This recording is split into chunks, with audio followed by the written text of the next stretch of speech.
raconter comment j'ai rencontré Dieu. J'ai accouché d'un enfant mort-né. Et de cela s'est enclenché une dépression. Mais quand je vous dis une dépression, ça a duré 9 ans. Je n'avançais pas dans ma vie. Aux yeux du monde, j'étais heureuse, je ne manquais de rien.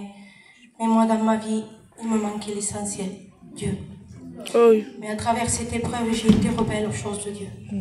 J'ai levé mon poing contre Dieu, je ne comprenais pas. Je me disais, pourquoi moi? Pourquoi ça s'est passé comme ça? Et quand je dis dépression, je dis forte dépression, envie suicidaire. Et j'en voulais à mon mari. J'ai ouvert une porte au diable. Il s'est acharné dans mon foyer. Je ne savais plus comment, où regarder, où aller.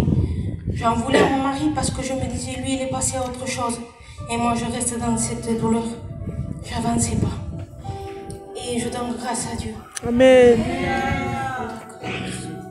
Je donne grâce à Dieu parce qu'il est venu me chercher.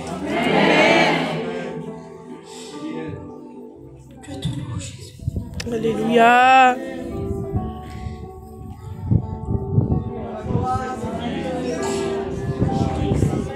Il est arrivé un moment où je ne pouvais plus tenir ma maison.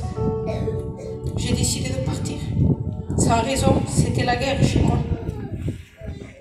Et à travers cela, c'est pour ça que mes soeurs, c'est important d'avoir un bon témoignage. J'avais ma mère, j'étais quittée, j'étais partie chez mes parents. Et quand ma mère me conseillait, je ne voyais plus la mère que moi je connaissais. Elle me donnait des conseils, mais avec un amour. Elle me parlait de Dieu. Elle me disait que la solution était Dieu dans ma vie. Je ne l'écoutais pas sur le coup, mais quand je me retournais, je disais, toi, tu vas m'écouter à moi. Tu m'as laissé quand j'avais le plus besoin de toi. Et ça s'est enclenché. On m'a fait revenir chez moi. Ça a duré 1 mois et demi. Ils m'ont fait partir chez moi. Quand je suis retournée chez moi, je ne pouvais plus rester chez moi. Le lendemain, j'étais en train de repréparer mes bagages. Je disais, je vais aller chez mon père. Je manquerai de rien là-bas. Jérémie, il gardera les enfants. C'est un bon père, il s'occupera de lui quand même. Je me faisais mes projets. Je vais passer mon permis, je vais faire ci, je vais faire ça. Mais tout ça, je me le disais en moi-même. Il n'y avait que moi qui l'entendais.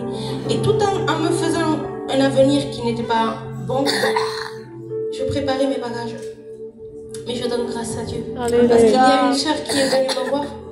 Elle m'a appelée par la fenêtre.